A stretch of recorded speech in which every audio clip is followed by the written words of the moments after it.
Greeny, I'm gonna need the Seattle Seahawks defense to come to the front of the congregation right now because boy, I have to have a word with those boys right there.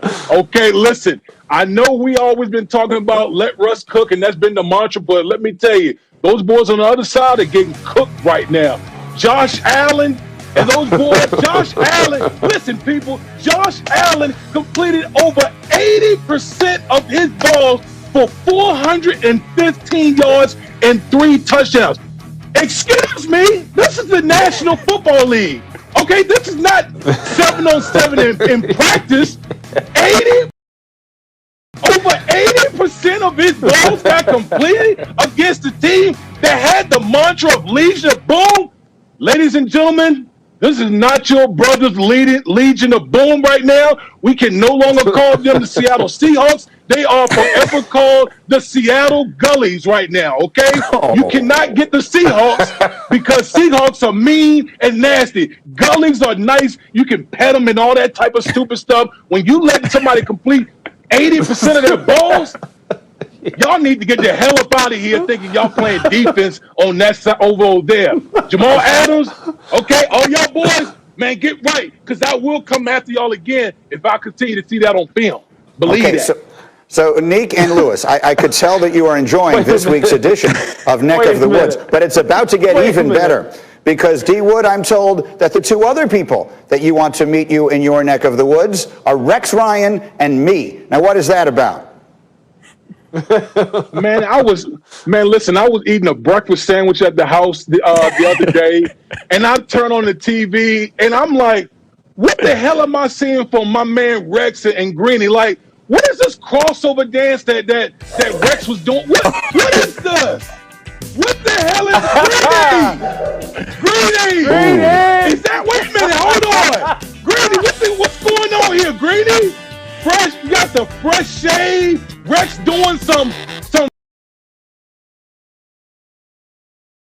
fake Allen Iverson type of dance. Like, what is going on in the set? Like, I need to literally bring my behind back on set to regulate what's going on because Get Up has lost his damn mind, it seemed like, over the past couple of days. What's happening at Seaport right now?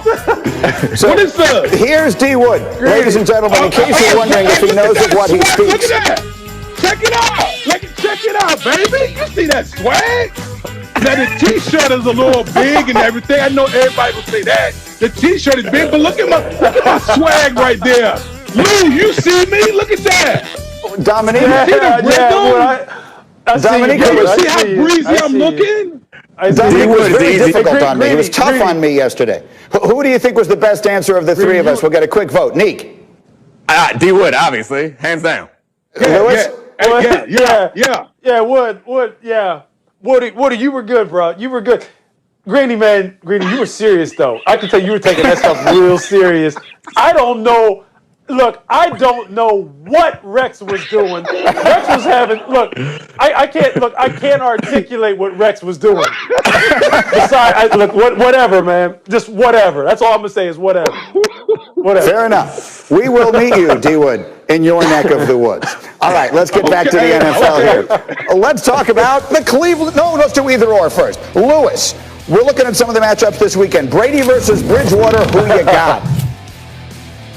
Yeah, look, Tom, Tom, when I just talked to Tom Brady just the other week when we were getting ready to do Monday Night Football, look, this guy still is trying to prove to people that he is worthy of being in the NFL and being a starting quarterback. So you think after that performance last week, he is going to come back and not just blister Carolina? I would have a hard time betting against him. You know if he goes into the office at 5 o'clock every day, he was in there at 4 o'clock this week.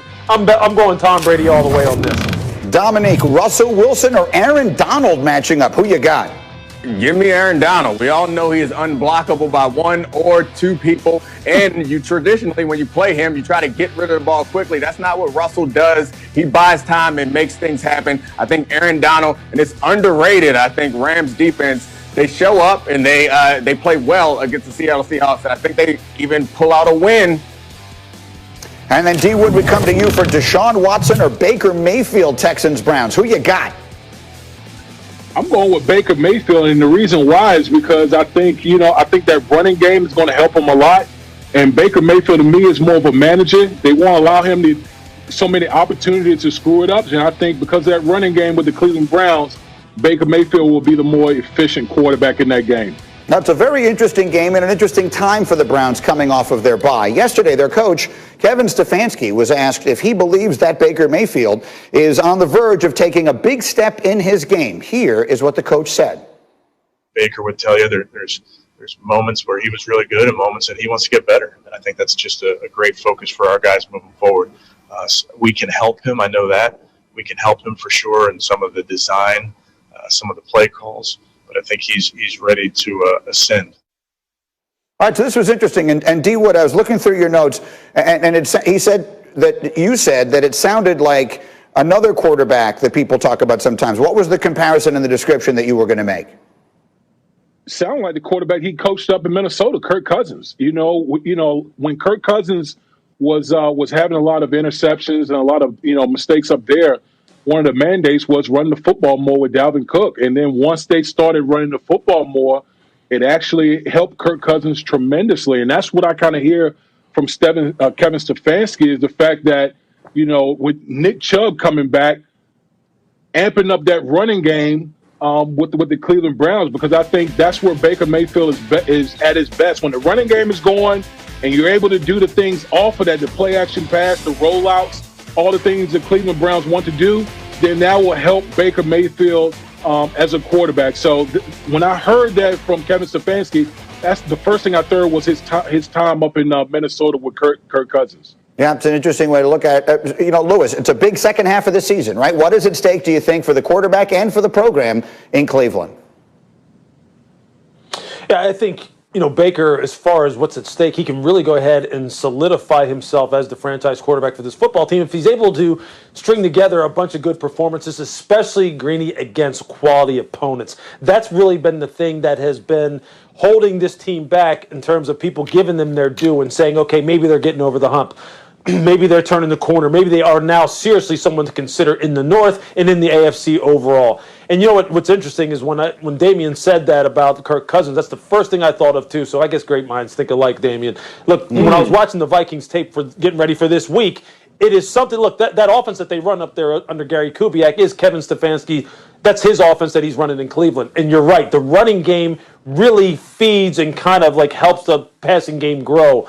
And there's no question that when they're calling plays for Baker Mayfield, he is always much better off of play action. He's much better when they move the pocket. Dominique has talked about this in the past, that when they get him outside the pocket and get him clear throwing lanes, he looks much better. And so, Dominique, let's just make the prediction here. Right now, they're 5-3. If the playoffs began today, they wouldn't make it. Do you think the Browns make the playoffs this year?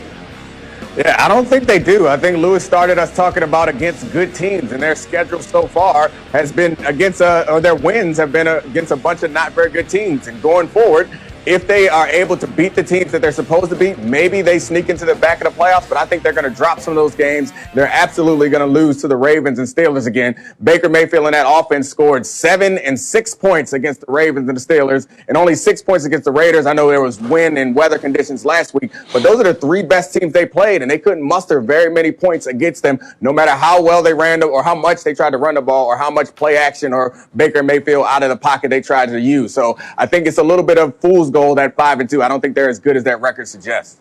Be interesting to see it. As we looked it over before the show started, there are probably 2 teams in each of the divisions in the AFC who are better than them, including their own. But the schedule, they do have some, I'm not going to call them gimmies, but they have the Jaguars, they have the Jets, they have the Giants. They have a lot of games on their schedule the rest of the way that they should win. We'll take a short break and we'll continue in a moment.